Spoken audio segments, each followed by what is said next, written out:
And joining us now, Democratic Congresswoman Madeleine Dean from Pennsylvania. She sits on the Foreign Affairs and Appropriations Committee. Congresswoman, good morning to you. Thanks so much for being here with us. I do want to get to tariffs in just a second, but I do want to get your reaction to what we just heard from Harry there, talking about Republicans getting an edge on this question to people of who speaks and who represents people like you. There's just been a lot of talk about the Democrats, about what to do in this moment politically. We saw this Wall Street Journal piece. It was titled, "Democrats Bet Casting Trump as an Agent of Chaos Will Boost Their Fortunes."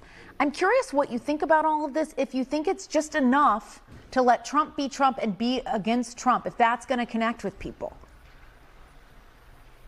Well, good morning, Jessica. Good to be with you. And with all due respect to Harry, and I love watching his work, that is not what I'm seeing on the ground in the 4th Congressional District of Pennsylvania, Montgomery and Berks counties.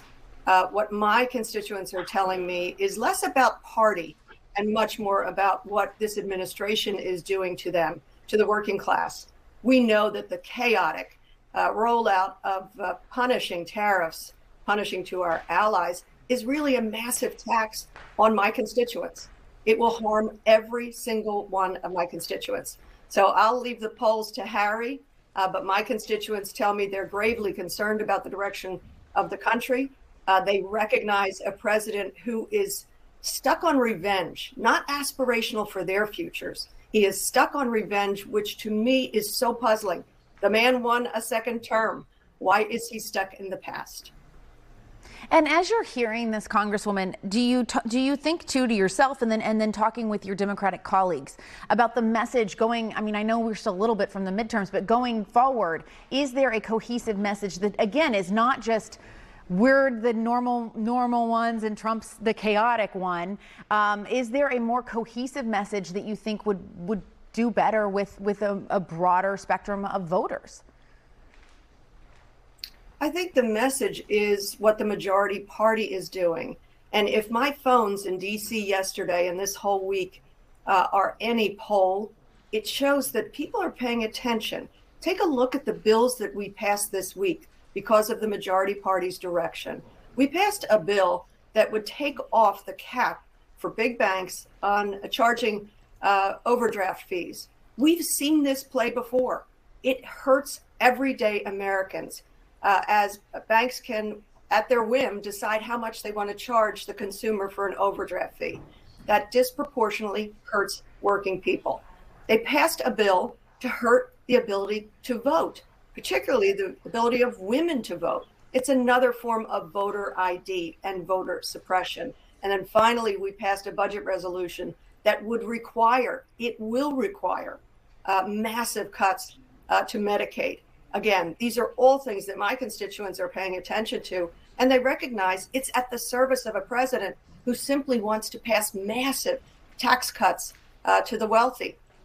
This, the puzzlingest thing about this, or most puzzling thing about this, is the fact that I hope my Republican colleagues are sincere. In the final pages of yesterday's budget resolution, it says that we care about debt and deficits. And yet what it fails to say is that the path that they are on for this budget resolution would blow a $20 trillion hole in the deficit, blowing up the deficit. So my constituents are paying attention to these ridiculous policies, and they're worried about an administration that looks like it's surrounded by mostly a JV team. The incompetence around the rollout of these punishing tariffs, taking $11 trillion of wealth out of the market. My constituents are worried about that.